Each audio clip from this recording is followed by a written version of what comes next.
আপনারা বিবিসি শুনছেন ঢাকায় FM 100, সিলেটে 88.8,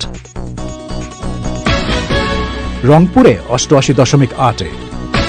আপনারা যেখানে আছেন বিবিসি আপনার সাথেই আছে।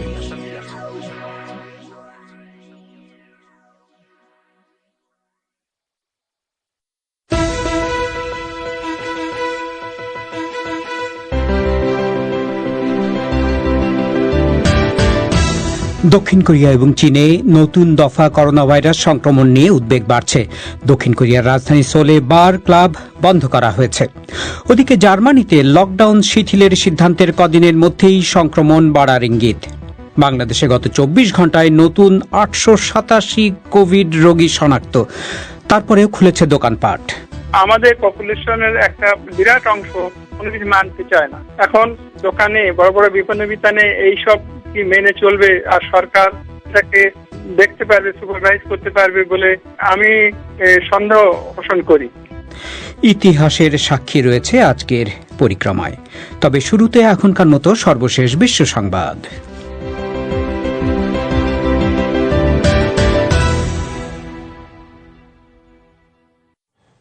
বিবিসি বাংলা বিশ্ব সংবাদ পড়ছি মিজানুর রহমান খান। জার্মানিতে করোনা ভাইরাস ঠেকানোর জন্য দেওয়া লকডাউন শিথিলের ঘোষণা দেওয়ার কদিনের মধ্যেই নতুন করে সংক্রমণ বাড়ার লক্ষণ দেখা যাচ্ছে। নতুন পাওয়া পরিসংখ্যান বলছে জার্মানিতে ভাইরাসের সংক্রমিত করার ক্ষমতা বেড়েছে এবং একজন রোগী এখন একাধিক মানুষকে সংক্রমিত করছে, ফলে সংক্রমিত রোগীর সংখ্যা বাড়ছে। বিজ্ঞানীরা বলছেন একসাথে অনেক মানুষ জড়ো হওয়া নিয়ে তাদের যে উদ্বেগ ছিল, এই পরিসংখ্যান সেটাই ইঙ্গিত করছে। জার্মানিতে বিধিনিষেধ শিথিল করা হলেও বলা হয়েছে সংক্রমণ বাড়ার ইঙ্গিত দেখলে আবার তা আরোপ করা হবে। দক্ষিণ কোরিয়ায় নতুন করে করোনা ভাইরাস সংক্রমণের আশঙ্কা দেখা দিয়েছে। রাজধানী সৌলের যে এলাকায় সন্ধ্যার পর আমোদ ফুর্তির জন্য মানুষজন ভিড় করে, সেখানে যাওয়া এক যুবকের সূত্রে কমপক্ষে 2 ডজন মানুষ ভাইরাসে আক্রান্ত হওয়ার খবরে এই আতঙ্ক দেখা দিয়েছে। সৌলের সমস্ত পানশালা, ক্লাব আপাতত বন্ধ করে দেওয়া হয়েছে। আজ দক্ষিণ কোরিয়ায় নতুন করে 34 জন রোগী শনাক্ত হয়েছে, যে সংখ্যা মাসের একদিনে আক্রান্তের সর্বাধিক সংখ্যা। প্রেসিডেন্ট মুন জে ইন তার দেশের জনগণকে সাবধান করেছেন যে সুযোগ করে দিলে করোনা ভাইরাস নতুন করে বিস্তার লাভ করতে পারে। উহানে 1 মাসেরও বেশি সময় পর প্রথম কোনো করোনা ভাইরাস সংক্রমণের কথা জানিয়েছে চীন। এছাড়া চীন জুড়ে নতুন 14 জন রোগীর শনাক্ত হয়েছে, যেটা গত 10 দিনের মধ্যে সবচেয়ে বেশি। জিলিন প্রদেশে সুলান নামে একটি শহরকে ঝুঁকিপূর্ণ বলে চিহ্নিত করা হয়েছে। চীনে নতুন দফা করোনা ভাইরাস সংক্রমণ নিয়ে উদ্বেগ তৈরি হয়েছে। ব্রিটেনে সরকার যেভাবে করোনা ভাইরাস সংক্রমণের সংখ্যা প্রচার করছে তার সমালোচনা করেছেন শীর্ষ একজন পরিসংখ্যানবিদ। প্রফেসর ডেভিড স্পিজেল হাল্টার সরকারি পরিসংখ্যানকে সংখ্যার থিয়েটার বলে বর্ণনা করেছেন। তিনি বলেন, কত মানুষ এই ভাইরাসে আক্রান্ত হয়ে থাকতে পারে তার প্রকৃত তথ্য পাওয়া যাচ্ছে না। ওদিকে প্রধানমন্ত্রী বরিস জনসন লকডাউন শিথিল করার একটি পরিকল্পনা আজ আরও পরের দিকে ঘোষণা করবেন বলে কথা রয়েছে। ভারতীয় গণমাধ্যমের খবরে বলা হচ্ছে, উত্তর পূর্বাঞ্চলীয় রাজ্য সিকিমের সীমান্তে ভারতীয় এবং চীনা সৈন্যদের মধ্যে সামনাসামনি এক ঘটনায় উত্তেজনা তৈরি হয়েছিল। একজন সেনা কর্মকর্তা বলেছেন, এই ঘটনার সময় 4 জন ভারতীয় এবং 7 জন চীনা সৈনিক হাতাহাতি ও ঘুষুঘুষিতে আহত হয়েছেন। কুয়েতে আজ থেকে এক কারফিউ জারি করা হয়েছে, যা এ মাসের শেষ পর্যন্ত চলবে। কুয়েতের তথ্য মন্ত্রণালয় শুক্রবার এই ঘোষণা দিয়েছিল। তখন তারা লকডাউনকে পূর্ণাঙ্গ কারফিউ বলে জানিয়েছিল। ইরান বলছে তারা কোনো পূর্ব শর্ত ছাড়াই যুক্তরাষ্ট্রের সঙ্গে বন্দি বিনিময়ে রাজি। একজন ইরানি সরকারি মুখপাত্র বলেন, যুক্তরাষ্ট্র তার ভাষায় মানুষের জীবনকে রাজনীতির ঊর্ধ্বে স্থান দেবে বলে তারা আশা করেন। ইরান এবং যুক্তরাষ্ট্রের মধ্যে বৈরিতা চলছে বহু দশক ধরে। আপনারা শুনছেন বিবিসি বাংলার রাতের অধিবেশন পরিক্রমা, পরিবেশন করছি শাকিল আনোয়ার। আপনাদের জানিয়ে রাখি যে আজকের পরিক্রমায় রয়েছে ইতিহাসের সাক্ষী। আজ শুনবেন ক্যান্সারের চিকিৎসায় ব্যবহৃত কেমোথেরাপির আবিষ্কারের কাহিনী। করোনা ভাইরাসের প্রাদুর্ভাবের মধ্যে আজ বাংলাদেশে দোকানপাট, বিপণী বিতানগুলো খুলে দেওয়া হয়েছে। এমন দিনে দোকানপাট খুলল যেদিন বাংলাদেশে গত 24 ঘন্টায় 887 জন কোভিড-19 রোগী শনাক্ত হয়েছে। একদিনে রোগী শনাক্তের হিসাবে এটাই সর্বোচ্চ। সরকারের পক্ষ থেকে বলা হয়েছে ব্যবসায়ীরা চাইলে মার্কেট খোলা রাখতে পারবেন, তবে তাদেরকে শর্ত দেওয়া হয়েছে যথাযথ স্বাস্থ্যবিধি মেনে চলতে হবে। কিন্তু এই বিপণী বিতানগুলো কিভাবে সামাজিক দূরত্ব নিশ্চিত করবে, স্বাস্থ্যবিধি মেনে চলছে এবং সেটা মনিটরিং কিভাবে করা হবে বা হচ্ছে জানার চেষ্টা করেছেন সঞ্জনা চৌধুরী। আজ থেকে বিপণী বিতান ও দোকানপাট খুলে দেওয়া হচ্ছে এমন খবর পেয়েই বাসার পাশের একটি দোকানে প্রয়োজনীয় কেনাকাটা করতে যান উত্তরার বাসিন্দা তৈয়বা খান। গত 1.5 মাস মার্কেটগুলো বন্ধ থাকায় ঈদের কোনো কেনাকাটা সারতে পারেননি তিনি। তবে অন্যান্য বছরের রমজানে মার্কেটে দীর্ঘ সময় ঘুরে ঘুরে কেনাকাটা করলেও করোনা ভাইরাসের ঝুঁকি থাকায় আজ চটজলদি নিজের কাজ ছেড়ে বাড়ি ফেরেন তিনি। আসলে বেরিয়েছিলাম আমি একটু গজ কাপড় কিনবো বলে। তো আমি যেহেতু টুকটাক সেলাই টেলাই কাজ পারি, এই জন্য ভেবেছিলাম নিজের ড্রেসটা নিজে বানিয়ে ফেলবো। তো ওই জন্য আমি বড় মার্কেটে যাইনি, যেখানে গেলে অনেক ভিড় থাকতে পারে। আমি তো খোলা মার্কেট আছে, ওখানে গিয়েছিলাম একটু গজ কাপড় নিয়ে আসতে। আমি প্রোটেকশন নিয়ে বেরিয়েছিলাম, আমি গ্লাভস পরেছিলাম, মাস্ক পরেছিলাম, গিয়ে কিনে নিয়ে চলে এসেছি আমার বাসার কাছেই। গত মঙ্গলবার মন্ত্রিপরিষদ বিভাগ ও বাণিজ্য মন্ত্রণালয় থেকে জানানো হয় যে আজ থেকে ব্যবসায়ীরা চাইলে বিকেল 4টা পর্যন্ত শপিং মল ও দোকানপাট খোলা রাখতে পারবেন।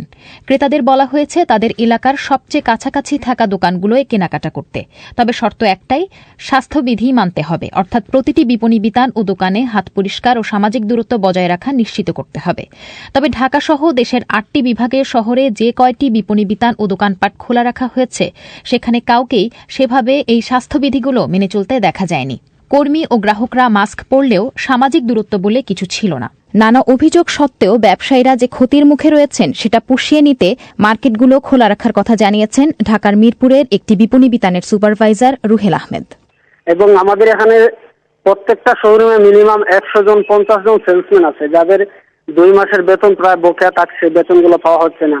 মানে কম বললেও চলবে না আর বেশি বললেও চলবে না, মোটামুটি আর আমাদের দোকানদাররা যারা আছে, দোকান মালিকগণ বা আমাদের মার্কেট মালিকগণ, ওরা একমাত্র শোরুমগুলো খোলা হলো যে কিছু যদিও বেচাকিনি হয় স্বাস্থ্যসম্মত সবকিছু মেনে কমপক্ষে স্টাফের বেতনগুলো আদায় করে দেওয়া যাবে, এটাই।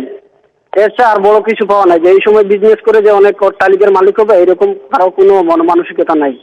তবে সামাজিক দূরত্ব বজায় রাখা নিশ্চিত করতে ভিন্ন ধরনের পদক্ষেপ নিতে দেখা গেছে কেনাকাটার জন্য সবচেয়ে জনপ্রিয় প্রতিষ্ঠান আড়ংকে। আজ তারা তাদের 21টি আউটলেটের মধ্যে 14টি আউটলেট খুলেছে।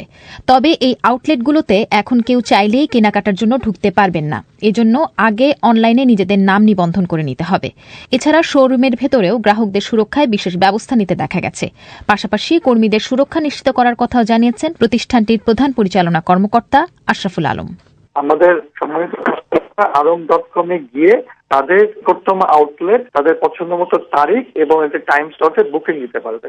এরপরে কাস্টমার আমাদের আড়ং আসছেন, প্রথমে তাদেরকে এই বুকিং এর একটি SMS দেখাতে হবে, পরিচয় পত্র তাদেরকে দেখাতে হবে। এরপর আমরা তাদের হ্যান্ড স্যানিটাইজ করছি বাধ্যতামূলক ভাবে এবং প্রত্যেকটা ক্রেতাকে বাধ্যতামূলক ভাবে মাস্ক ব্যবহার করা আমরা নিশ্চিত করছি। থার্মাল টেম্পারেচার মেশিন দিয়ে আমাদের কাস্টমারদের টেম্পারেচার মাপছি। আমরা 10 বছরের কম বয়সে কোনো ক্রেতাকে আরো আউটলেটে প্রবেশ করতে দিচ্ছি না। করোনা ভাইরাসের প্রাদুর্ভাবের সময়ে অর্থনীতি সচল রাখতে দোকানপাট খোলার এই সিদ্ধান্ত নেওয়া হয়েছে বলে সরকারের পক্ষ থেকে জানানো হয়। তবে কেন্দ্রীয়ভাবে কেউ এই স্বাস্থ্যবিধি মেনে চলার বিষয়টি তদারকি করছে কিনা সেটা নিশ্চিত হওয়া যায়নি। তবে বাংলাদেশে যে মুহূর্তে করোনা ভাইরাসে আক্রান্ত রোগীর সংখ্যা ক্রমশ বাড়ছে, সেখানে সরকারের এই শিথিলতা নিয়ে ব্যাপক সমালোচনা হয়েছে। সঞ্জনা চৌধুরী। বাংলাদেশে এমন দিনে দোকানপাট খুলে দেওয়া হলো যেদিন দেশে গত 24 ঘন্টায় নতুন করে 887 জন কোভিড-19 রোগী শনাক্ত হয়েছে। একদিনে রোগী শনাক্তের হিসাবে এটাই সর্বোচ্চ সংখ্যা। গার্মেন্টস কারখানা খুলে দেওয়ার পর দোকানপাট খোলার এই সিদ্ধান্তের সম্ভাব্য পরিণতি কি হতে পারে জিজ্ঞেস করেছিলাম বাংলাদেশের শীর্ষ ভাইরোলজিস্ট অধ্যাপক নজরুল ইসলামকে। তো বাংলাদেশের এই সিদ্ধান্তকে আপনি কিভাবে দেখছেন, যেদিন সবচেয়ে বেশি কোভিড-19 রোগী শনাক্ত হয়েছে বলে বলা হয়েছে? ধন্যবাদ। আমাদের কথা হয়েছে যে গত 28শে এপ্রিল আমাদের গার্মেন্টস ইন্ডাস্ট্রি খুলে দেওয়া হয়েছে এবং গার্মেন্টস ইন্ডাস্ট্রিতে বেশ উল্লেখযোগ্য সংখ্যক মেয়েরা সব কাজ করে। তবে তাদেরকে স্বাস্থ্য ব্যবস্থা মেনেই খুলে দেওয়ার কথা ছিল। কিন্তু দেখা গেছে যে তারা স্বাস্থ্য ব্যবস্থা সম্পূর্ণভাবে মানতে পারে নাই, বিশেষ করে ঘরে ঢোকার সময় এবং ঘরে ঢোকার বাইরে। এছাড়া মাস্ক পরা, গ্লাভস পরা, আরেকটা হলো যে বারবার হাত ধোয়া, এগুলো সব সময় মানতে পারেন নাই। আমাদের ধারণা ছিল যে 28 তারিখে যদি এটা খুলে দেওয়া যায় তো এক কোয়ারেন্টাইন পিরিয়ড 14 দিন পরে, তার মানে 10-12 তারিখের দিকে আমাদের এই এখানকার সার্ভেলেন্স রিপোর্টে আমরা একটা রাইজ দেখতে পাবো। আমরা কয়েকদিন ধরে 600-700 বা 700-র উপরে একদিন গেছে আমরা এরকম পেয়েছি, এবং আজকে দেখলাম আজকে 887 জন আজকে পজিটিভ হয়েছে। তো এটা যদি আমাদের গার্মেন্টস ইন্ডাস্ট্রি খোলার সঙ্গে সম্পৃক্ত করে আমরা চিন্তা করি, আমরা করতে পারি, তাহলে আমরা সম্ভাব্য কজ সেটাই। এবং এর মধ্যেও কিছু কিছু দোকানও কিন্তু খুলে দেওয়া হয়েছে ঢাকাতে, দোকান খুলেছে। আপনাকে সেটাই জিজ্ঞেস করছি যে আজকে থেকে অনেক দোকান খুলে দেওয়া হয়েছে, সেটা সম্পর্কে আপনার কোনো উদ্বেগ আছে নাকি? সেটার সঙ্গে না আমার যথেষ্ট উদ্বেগ আছে।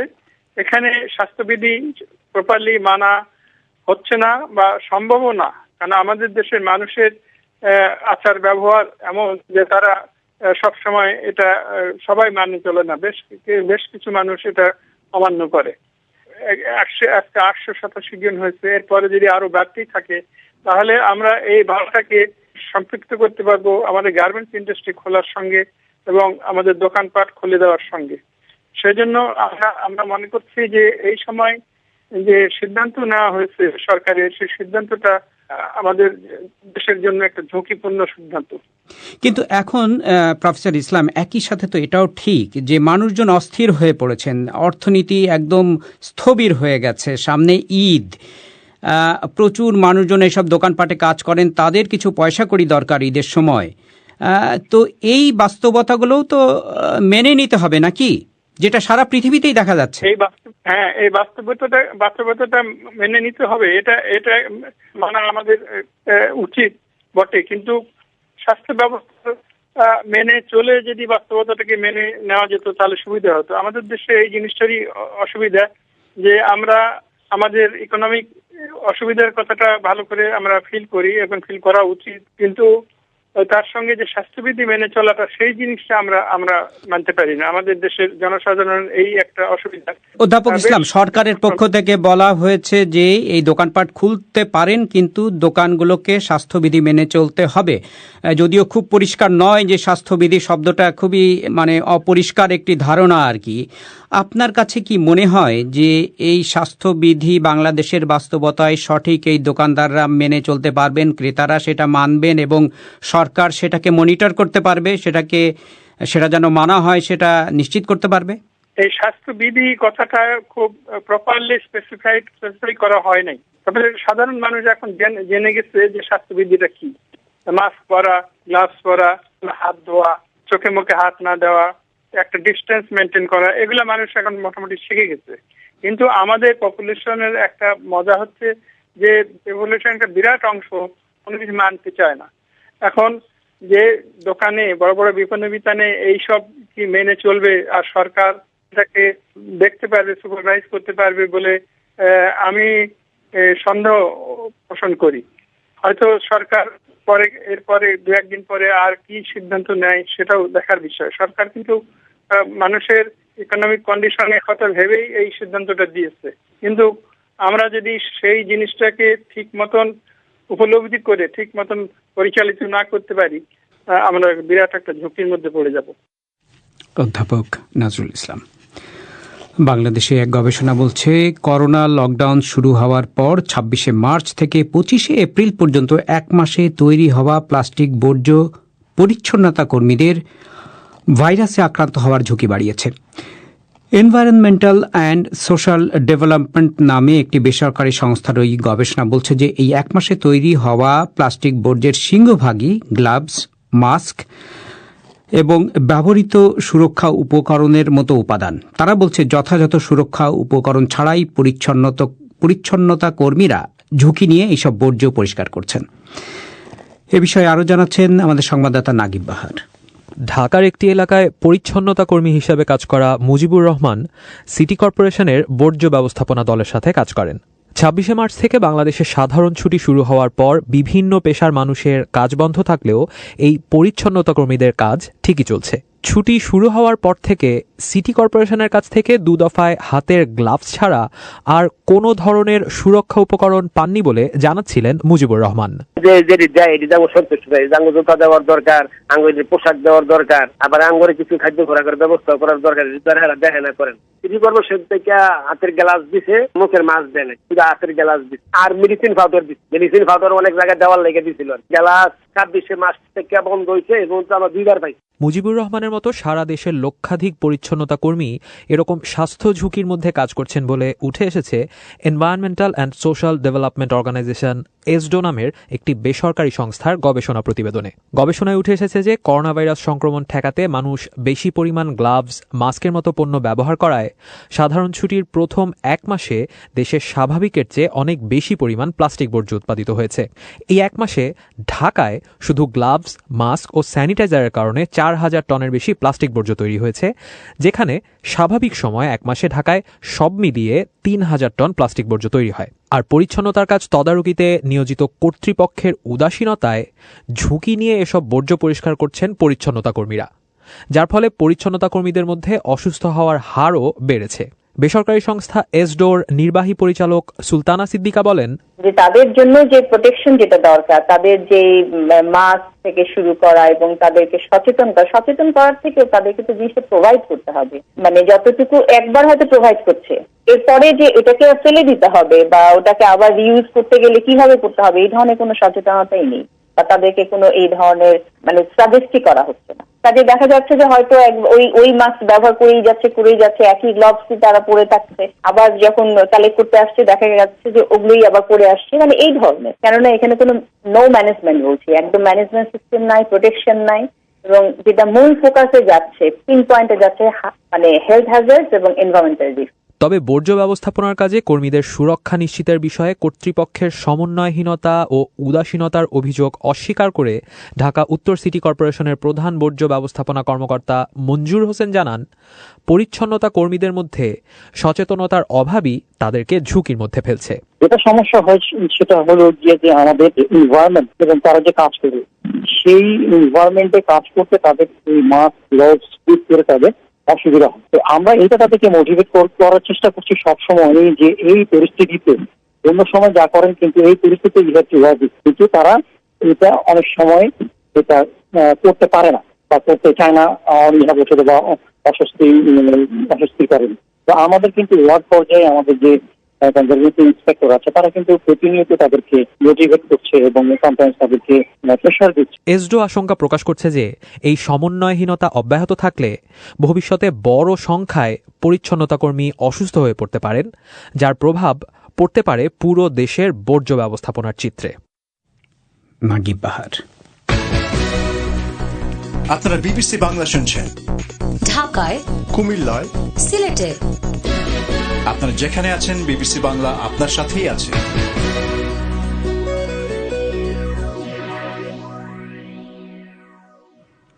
এবারে আজকের ম্যাগাজিন ইতিহাসের সাক্ষী।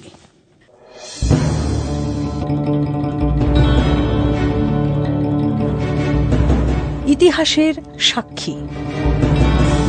আজ আপনাদের নিয়ে যাব 1960-এর দশকের আমেরিকায়। এই সময়টায় ক্যান্সারের বিরুদ্ধে গবেষণায় অভূতপূর্ব এক সাফল্য আসে। সেটা হলো কম্বিনেশন কেমোথেরাপি। বিশেষভাবে হজকিন্স লিম্ফোমা রোগীদের জীবন রক্ষায় এটা আমূল পরিবর্তন বয়ে আনে। এই আবিষ্কারের পেছনে রয়েছেন ভিনসেন্ট ডিভিটা, যিনি এই গবেষণা শুরু করেছিলেন যাতে তাকে ভিয়েতনাম যুদ্ধে যোগদান করতে না হয়। There was a war going on and doctors were being drafted and your other option was তখন যুদ্ধ চলছিল, ডাক্তারদের সামরিক বাহিনীতে ডেকে আনা হচ্ছিল, আর অন্য একটি পথ খোলা ছিল, সেটা হলো কোনো জনস্বাস্থ্য বিষয়ে কাজ করা, কোনো একটা ইনস্টিটিউটে গিয়ে গবেষণা করা। ভিয়েতনামে যাওয়ার চেয়ে আমার কাছে দ্বিতীয় রাস্তাটি বেশি পছন্দ হয়েছিল। আমি হার্ট এবং ক্যান্সার ইনস্টিটিউট দুটিতেই আবেদন করেছিলাম, কিন্তু ক্যান্সার ইনস্টিটিউটে শেষ পর্যন্ত চাকরি পেয়েছিলাম। 1960-এর দশকে মেধাবী ও উচ্চাকাঙ্ক্ষী ডাক্তারদের পছন্দের বিষয় ছিল হার্ট অর্থাৎ কার্ডিওলজি নিয়ে গবেষণা, কিন্তু ক্যান্সার গবেষণা সম্পর্কে জানা ছিল কম, ডাক্তারদের আগ্রহও ছিল কম। ভিনসেন্ট ডিভিটা 1963 সালে ইউএস ন্যাশনাল ক্যান্সার ইনস্টিটিউটে যোগদান করেন। ওই প্রতিষ্ঠানটি সারা যুক্তরাষ্ট্র ধরে ক্যান্সার নিয়ে সব গবেষণায় সমন্বয় করত। কিন্তু সে সময় ক্যান্সারের প্রধান চিকিৎসা ছিল সার্জারি বা অপারেশন, অর্থাৎ অস্ত্রোপচার করা। ওষুধ ব্যবহার বা কিমোথেরাপি নিয়ে খুব একটা চিন্তাভাবনা তো ছিলই না, একে অনেকটা সন্দেহের চোখেই দেখা হতো। There weren't many people doing it, and it wasn't skepticism, it was hostility. সে সময় খুব বেশি মানুষ এ বিষয়ে গবেষণা করত না। চিকিৎসার এই পদ্ধতি নিয়ে শুধু সন্দেহই না, এর বিরুদ্ধে রীতিমতো ক্রোধ প্রকাশ করা হতো। আপনি যে ওষুধ দিয়ে ক্যান্সার সারিয়ে তুলতে পারেন, এই ভাবনাটাকেই পাগলামি বলে মনে করা হতো। Throughout the world are the headquarters from which the war against cancer is waged. A costly and intricate war whose weapons... 1960-এর দশকে ক্যান্সারের বিরুদ্ধে লড়াইয়ে গবেষকদের হাতে অস্ত্র ছিল সামান্যই, এবং সেই সময়কার চিকিৎসায় রোগীদের প্রাণে রক্ষা করা ছিল খুবই কঠিন এক কাজ। মাত্র 1/4 রোগীকে ভালো করা যেত। কিমোথেরাপির প্রথম ওষুধটি লাইসেন্স করা হয় 1940-এর দশকে। ঘটনাচক্রে এই রাসায়নিকটি তৈরি করা হয়েছিল মাস্টার্ড গ্যাসের উপাদান থেকে। প্রথম বিশ্বযুদ্ধের সময় এই মাস্টার্ড গ্যাস ব্যবহার করে হাজার হাজার সৈন্যকে হত্যা করা হয়েছিল।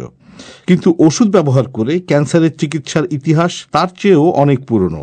In fact, you can go all the way back to a German chemist in the early 19th. আসলে এর ইতিহাস আপনি খুঁজে পাবেন 19 শতকের গোড়াতে জার্মান রসায়নবিদদের গবেষণায়। 50 বছর আগেও ক্যান্সারের ওষুধের কার্যকারিতা নিয়ে নানা ধরনের মডেল তৈরি করা হচ্ছিল এবং গবেষণা চলছিল, কিন্তু মানুষের উপর কোনো পরীক্ষা নিরীক্ষা তখনও শুরু হয়নি। কলাম্বিয়া বিশ্ববিদ্যালয়ের একজন সার্জন অ্যালফ্রেড গ্যালহর্ন নিজে কেমোথেরাপিস্টের ভূমিকা গ্রহণ করেন এবং কিছু রোগীকে কেমোথেরাপি দেন। কিন্তু ওই বিশ্ববিদ্যালয়ের মেডিসিন বিভাগের প্রধান বিষয়টি জানতে পারেন এবং ওই ক্লিনিক্যাল ট্রায়াল বন্ধ করে দেন, আর আলফ্রেড গ্যালহর্নকে তিনি বরখাস্ত করেন। ডক্টর ভিনসেন্ট ডিভিটা যখন গবেষণা শুরু করেন তখনও কিমোথেরাপিকে দেখা হতো এক ধরনের বিষ প্রয়োগ হিসেবে, এবং মনে করা হতো এতে রোগীদের উপকার হতো কমই। কিন্তু ডক্টর ডিভিটা হাল ছাড়ার পাত্র নন। ক্যান্সার ইনস্টিটিউটের এক তরুণ গবেষক জ্যাক মক্সলির সাথে তিনি যৌথভাবে গবেষণা শুরু করেন। এরা ঠিক করলেন সম্পূর্ণ নতুন ধরনের চিকিৎসা পদ্ধতি তৈরি করতে হবে। এতদিন মানবদেহে ক্যান্সার কোষকে মেরে ফেলার জন্য একটিমাত্র রাসায়নিক ব্যবহার করা হতো, কিন্তু এরা একসাথে ব্যবহার শুরু করলেন 4টি রাসায়নিকের, ক্যান্সার কোষকে 4 দিক থেকে আক্রমণ করার জন্য। We were young, we were well trained, but we weren't trained in oncology. তখন আমাদের বয়স ছিল কম, তবে আমাদের প্রশিক্ষণ হয়েছিল ভালো, কিন্তু অনকোলজি সম্পর্কে আমাদের ধারণা ছিল খুবই সীমিত। সে সময় মনে করা হতো কোনো রোগের জন্য একাধিক ওষুধ ব্যবহার করা খারাপ ডাক্তারির লক্ষণ। কোনো মতেই একই সঙ্গে একাধিক ওষুধ ব্যবহার করা যাবে না, আর বিশেষভাবে ক্যান্সার চিকিৎসার জন্য তো নয়, কারণ আগে এই চিকিৎসায় একটিমাত্র ওষুধ ব্যবহারকেও রোগীর জন্য যথেষ্ট বিষাক্ত বলে মনে করা হতো। আর এই চিকিৎসা পদ্ধতি প্রথম ব্যবহার শুরু হয় রক্তের শ্বেতকণিকা ক্যান্সার, লিউকেমিয়ার ক্ষেত্রে। সেখানেই প্রথম এই কম্বিনেশন ড্রাগসের ব্যবহার শুরু হয়। আমরা তখন বলেছিলাম এটা দিয়ে লিউকেমিয়ার চিকিৎসা সম্ভব হবে এবং অন্যান্য টিউমারের বিরুদ্ধেও ব্যবহার করা যাবে, কিন্তু প্রতিটি চিকিৎসার পদ্ধতি এবং ওষুধের মাত্রা হবে ভিন্ন। আমাদের জানতে হবে ওই টিউমার কিভাবে বৃদ্ধি পেয়েছে, বোন ম্যারো কিভাবে বেড়েছে ইত্যাদি। এসব কিছু জানার পর ঠিক করতে হবে কিভাবে নিরাপদভাবে এই ওষুধ প্রয়োগ করা যায়। এরপর ঠিক করতে হবে কতদিন ধরে রোগীর উপর এই ওষুধ ব্যবহার করা হবে, সেটার স্থায়িত্ব সম্পর্কেও সিদ্ধান্ত নিতে হবে। এটা ছিল খুব গুরুত্বপূর্ণ, কারণ এরপর আমরা স্তন ক্যান্সারের চিকিৎসা পদ্ধতি বের করেছিলাম। 20 বছর পর একেই ব্রেস্ট ক্যান্সারের আদর্শ চিকিৎসা হিসেবে স্বীকৃতি দেয়া হয়। কিন্তু এত প্রাপ্তির পেছনে রয়েছে চিকিৎসা প্রশাসনের তরফে চরম শত্রুতামূলক আচরণ। The main treatment was surgery, and the feeling was if you could get it all, that you might cure the patient. সে সময় ক্যান্সারের প্রধান চিকিৎসা ছিল সার্জারি বা অপারেশন।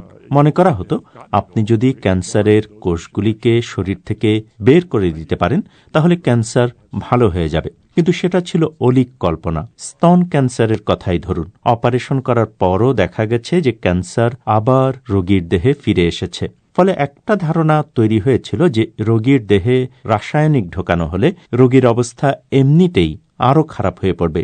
কিন্তু আমরা প্রমাণ করতে চাইছিলাম যে ওষুধ দিয়েও পুরনো ক্যান্সার সারিয়ে তোলা সম্ভব। সে সময় এই কথাটা অনেকেই মানতে চাইছিলেন না। আমরা এই দাবি করলে অনেকেই ভাবতেন আমাদের নিশ্চয়ই মাথা খারাপ হয়েছে। কিন্তু সে সময় এ ধরনের দাবি করাও বেশ কঠিন কাজ ছিল, কারণ তারা জানতেন না যে গবেষণা সত্যি সফল হবে কিনা। We knew if it succeeded, it would be important. The odds were it was going to fail. আমরা জানতাম সফল হলে এটা হবে একটা বিরাট ব্যাপার, এর ব্যর্থতার সম্ভাবনাও ছিল। কিন্তু আমাদের গবেষণাটা হচ্ছিল ক্যান্সার ইনস্টিটিউটে। এখানে সম্পূর্ণ নিরাপদভাবে গবেষণা চালানো যায়। রোগীদের যতদিন খুশি রাখা যায়, ব্যয় নিয়ে দুশ্চিন্তা করতে হয় না। ডক্টর ডিভিটা প্রথম কেমোথেরাপি প্রয়োগ করেন হজকিন্স লিম্ফোমা চিকিৎসায়। এতে প্রথম যে রোগীরা অংশ নেন তারা কেমন ছিলেন? These were patients who had been told by their doctors that they had a fatal disease. এই রোগীদের ডাক্তাররা আগেই জানিয়েছিল যে তারা প্রাণঘাতী রোগের শিকার, তাদের বাঁচার সম্ভাবনা কম। তাই নতুন ধরনের ওষুধ প্রয়োগ করে তাদের প্রাণ বাঁচানোর লক্ষ্যেই ওই পরীক্ষা। সে সময় আমরা একটা নিয়ম চালু করেছিলাম। প্রথম ওষুধ আমরা প্রয়োগ করতাম 14 জন রোগীর একটা দলের উপর। 14 জনের কারো উপর ওষুধের প্রভাব লক্ষ্য করা না গেলে এই ঔষধ আমরা বাদ দিতাম। কিন্তু যদি একজনের মধ্যেও কোনো পরিবর্তন দেখা যেত তাহলে আমরা কাজ চালিয়ে যেতাম। সে সময় আমরা দেখেছিলাম ওষুধ দেওয়ার পর প্রথম 14 জন রোগীর মধ্যে শতকরা 80% শরীর থেকে টিউমার অদৃশ্য হয়ে গিয়েছিল। এটা ছিল অভাবনীয়। আমাদের মনে হয়েছিল সত্যি আমরা সমস্যা সমাধানের নতুন পথ খুঁজে পেয়েছি। আসলে যেটা হয়েছিল তা ছিল যুগান্তকারী এক আবিষ্কার। চিকিৎসা গ্রহণের প্রথম 3 মাসের মধ্যেই বেশিরভাগ রোগীর রোগ কমে এসেছিল।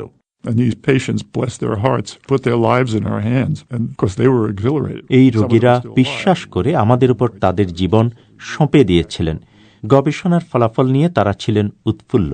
এদের মধ্যে কেউ কেউ এখনও বেঁচে আছেন। একজন তো এখনও আমাদের কাছে প্রতি বছর চিঠি পাঠান।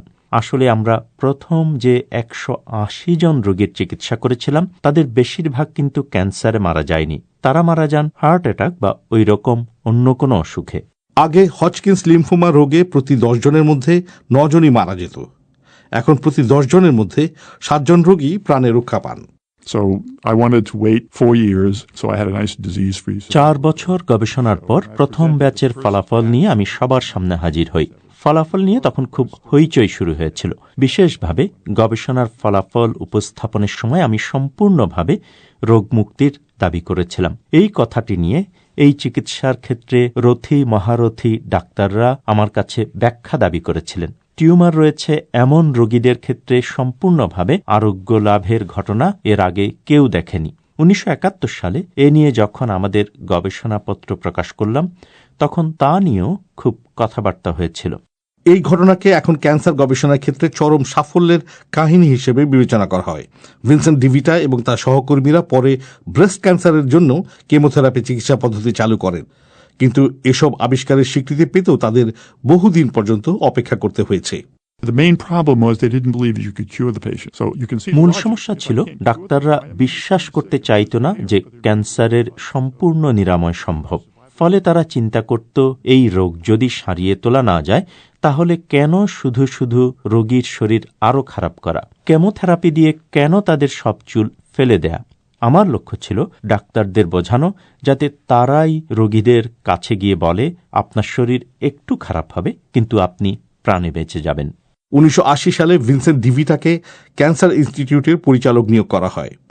এখানে তিনি যুক্তরাষ্ট্রে ক্যান্সারের মৃত্যুর হার কমিয়ে আনার প্রথম লক্ষ্যমাত্রা ঘোষণা করেন। তিনি নিজে প্রস্টেট ক্যান্সারের হাত থেকে রক্ষা পেয়েছেন। 2015 সালে তিনি একটি বই লেখেন যার নাম ডেথ অফ ক্যান্সার। এতে তিনি ব্যাখ্যা করেন কেমনভাবে ক্যান্সারের বিরুদ্ধে লড়াইয়ে জয়ী হওয়া সম্ভব। মাসুদ হাসান খান। এখনকার প্রধান খবর। চীন এবং দক্ষিণ কোরিয়ায় নতুন দফা করোনা ভাইরাস সংক্রমণ নিয়ে উদ্বেগ বাড়ছে। 1 মাস পর উহানের নতুন রোগী শনাক্ত। দক্ষিণ কোরিয়ার রাজধানী সোলের বার ক্লাব বন্ধ করে দেওয়া হয়েছে। ওদিকে জার্মানিতে লকডাউন শিথিলের সিদ্ধান্তের কদিনের মধ্যেই সংক্রমণ বাড়ার ইঙ্গিত। আর বাংলাদেশে গত 24 ঘণ্টায় নতুন 887 কোভিড রোগী শনাক্ত, তারপরেও খুলেছে দোকানপাট। এরই সাথে শেষ করছি আজকের পরিক্রমা। আমাদের পরবর্তী অধিবেশন শুনবেন আগামীকাল বাংলাদেশের সময় সন্ধ্যে 7:30, ভারতে সন্ধ্যে 7টায় শুনবেন আশা করে। আমি শাকিল আনোয়ার আজকের মতো এখানেই বিদায় চাইছি।